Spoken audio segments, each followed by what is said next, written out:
Olá! O vídeo de hoje é para falar sobre os efeitos colaterais da sertralina. A sertralina que é uma medicação muito utilizada hoje no Brasil, em várias áreas da medicina, não só na psiquiatria, na parte mental, mas também com outras indicações.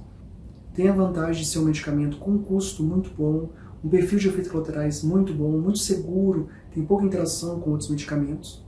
Os próprios efeitos colaterais, muitos pacientes que usam sertralina não têm esses efeitos colaterais, às vezes usam o medicamento tranquilamente, ele vai muito bem. No entanto, alguns pacientes têm efeitos colaterais significativos com sertralina. Muitos desses efeitos colaterais eles estão relacionados à própria ação da sertralina. É algo, de certo modo, paradoxal, porque ao aumentar a serotonina, que é justamente o efeito benéfico dela, principalmente nos quadros de depressão, de ansiedade, de comportamentos repetitivos, esse aumento é associado aos efeitos colaterais. Mas uma coisa muito interessante é que os efeitos colaterais tendem a passar com o tempo, principalmente depois dos primeiros 15 dias de tratamento. Eu fiz um vídeo específico sobre isso. Se alguém tiver interesse, está na descrição desse vídeo, que ele explica os primeiros 15 dias, dá algumas dicas também de como lidar com os efeitos colaterais. Mas uma mensagem geral que eu já passo nesse vídeo é qual? Os efeitos colaterais da sertralina, em geral, são mais intensos nos primeiros 5 até 15 dias de uso e tendem a passar com o tempo. Se alguém tiver mais interesse de aprofundar sobre essa questão, às vezes tem alguém no início do tratamento, tem um vídeo específico que não é só de sertralina, todo antidepressivo, na verdade, tem esse início de adaptação. Se alguém tiver interesse, como eu disse, só clicar no link. Os efeitos colaterais da sertralina, eles variam de pessoa para pessoa. Como eu disse antes, algumas pessoas não têm efeito colateral nenhum. Hoje nós iremos falar dos 6 principais efeitos colaterais da sertralina, que, justamente por serem mais comuns, eu acredito que vai ajudar mais vocês. Mas quem tiver interesse, então, de pegar toda a lista de efeitos colaterais, na descrição do link também eu coloquei um link para o acesso à bula da medicação.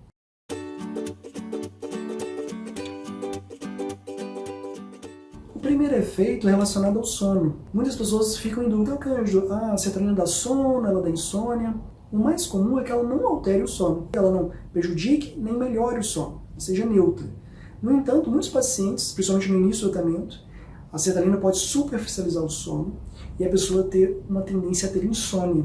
Então é muito comum isso nos primeiros 15 dias, até 30 dias, igual eu citei antes, mas a tendência é passar, e na grande maioria dos pacientes isso não vai permanecer no longo prazo. Claro que a gente vai decidir caso a caso. Por exemplo, o paciente permanece com insônia depois de 30 dias, talvez é o caso de reduzir um pouquinho a dosagem, ou colocar um segundo medicamento para ajudar no sono, ou mesmo trocar a sertralina por outro remédio que não prejudique o sono.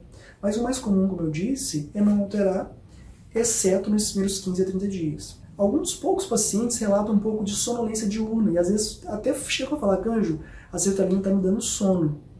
Isso pode acontecer a nível cerebral. A gente tem núcleos relacionados ao sono que contêm serotonina, alguns causam sono e outros tiram o sono. Então, dependendo do organismo da pessoa, esse balanço pode pesar para um lado ou para o outro. O mais comum, como eu falei, é não alterar ou dar insônia, mas alguns pacientes podem ter sonolência diurna. Às vezes a gente tem inverte horário, que é o horário mais comum de usar a sertralina pela manhã, mas alguns pacientes que relatam que estão ficando com sono após o uso da sertralina, a gente tem o hábito de passar ele para a noite, por exemplo, ou se for o caso, nós entramos nas mesmas coisas que nós falamos antes. Ou a gente pode associar um segundo remédio ou mesmo trocar a sertralina por causa desse efeito colateral.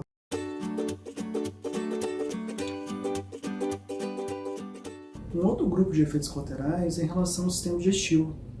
Pouca gente sabe, mas além de ter serotonina cerebral, nós temos serotonina no sistema intestinal.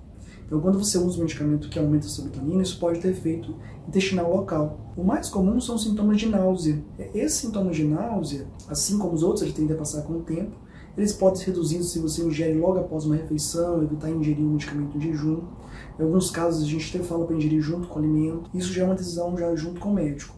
Outro efeito colateral que às vezes acontece é a diarreia. Até mesmo o contrário, né, a prisão de ventre, que o médico chama de constipação intestinal, também pode ocorrer, mas não é tão comum. A diarreia, apesar de também não ser tão comum, alguns pacientes têm, pode ser até um motivo para a gente trocar o medicamento, mas novamente tem que ser manejado caso a caso, porque a tendência é passar com o tempo. A sertralina, na minha opinião, é até um medicamento com uma tolerância gastrointestinal muito boa, porque todo medicamento que aumenta a serotonina, né, vários outros antidepressivos fazem isso, eles vão dar sintomas gastrointestinais. E a sertralina, na minha opinião, inclusive é um dos que menos dá. Mas, infelizmente, depende de cada pessoa, às vezes é intenso, pode ser até motivo para a gente trocar a medicação, principalmente se permanece após os primeiros dias.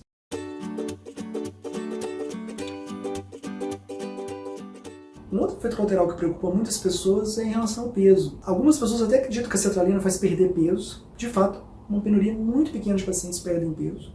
Mas o mais comum é a sertralina não alterar o peso, ou em alguns casos, que também são exceções, podem ganhar peso. O ganho de peso com sertralina ele é incomum, ele não é esperado, mas de fato, infelizmente, alguns pacientes chegam a ganhar peso com sertralina e a gente pode até suspender a medicação ou reduzir a dosagem.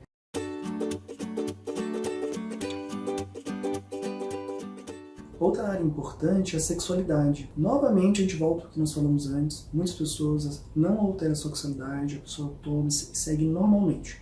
A alteração da sexualidade é mais uma exceção do que uma regra. Quando ela acontece, quais são os efeitos colaterais mais comuns? É mais comum uma perda do desejo sexual, que a gente chama de libido, né? Então diminui um pouco o desejo sexual, seja no homem ou na mulher. Pode atrasar um pouquinho o processo de orgasmo. Em alguns casos, né, se o efeito colateral for muito intenso, se a dosagem é muito alta, a pessoa pode até não conseguir ter orgasmo. Isso no homem, dependendo da situação, pode ser interessante para ele, né, um atraso orgasmo, até um medicamento que pode ser usado para ejaculação precoce. Em algumas situações específicas, principalmente em dosagens mais altas, a gente vai usando outros medicamentos, ou dependendo da idade da pessoa, o homem pode vir a ter dificuldade de ereção. Mas só enfatizo novamente que isso é caráter mais de exceção do que regra, mas caso acontecer, se vocês tiverem alguns sintomas, seja homem ou mulher, comunicar ao médico para ele manejar isso. Igual nós falamos antes, associar um medicamento, trocar um medicamento, reduzir dosagem, aí vai ser caso a caso.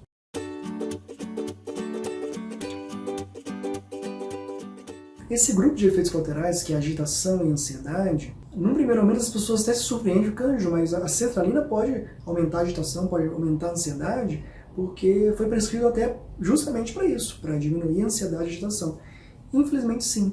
Nós usamos a mesma técnica que nós falamos ao longo da apresentação, nos primeiros 15 dias, isso é normal, até 30 dias, é esperado. Pode acontecer a tendência de desaparecer, e aí aconteceu o contrário. Na verdade, uma diminuição da ansiedade, uma diminuição da agitação. Isso é o esperado da medicação. Mas alguns pacientes podem ter como efeito colateral uma reação inversa. Então, eu já estou tomando tem 30, 50 dias e, na verdade, tem aumentado a minha ansiedade. Nesses casos, a pessoa está tendo aumento de ansiedade pelo efeito colateral, porque o esperado seria que a ansiedade diminuísse. Nessas situações, a gente deve falar com o médico para o médico reajustar o medicamento.